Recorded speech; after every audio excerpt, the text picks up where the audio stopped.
En début de cette édition, par une bonne nouvelle pour les amateurs des vins de Bordeaux et pour toute une filière.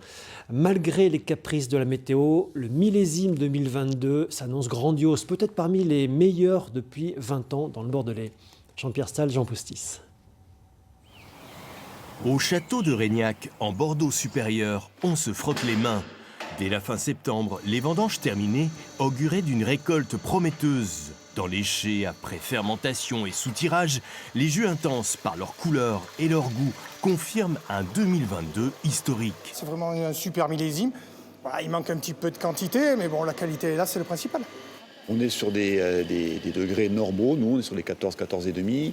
On est sur des belles acidités, des belles fraîcheurs et des très belles maturités. Bordeaux a souvent tendance à dire que c'est le millésime du siècle, mais là c'est vrai que c'est quand même un très très bon millésime. Quand on déguste les lots, on a le sentiment de se rapprocher d'un 2009, d'un 2010, donc ils sont quand même des très belles références. Pour obtenir ce nectar, l'alchimie s'est d'abord jouée à la vigne. À Saint-Émilion comme ailleurs, l'absence des feuillages était primordiale pour passer l'été caniculaire. La fraîcheur matinale et la chaleur des après-midi de septembre ont permis aux raisins de mûrir doucement, mais sûrement. Je pense que c'est un travail fait dans la vigne depuis des années.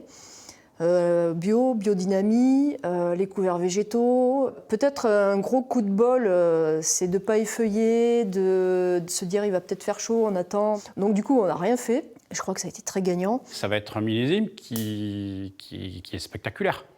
En termes d'équilibre, en termes de toucher de bouche, en termes de tanin, en termes de couleur. Ouais, ça va être un très très grand. Parmi peut-être les plus grands qui aient jamais été faits à ce jour, quoi. Velours, soyeux, ce 2022, avec de la matière et suffisamment de fraîcheur, va sans doute relancer Bordeaux pour le marché des primeurs en avril prochain.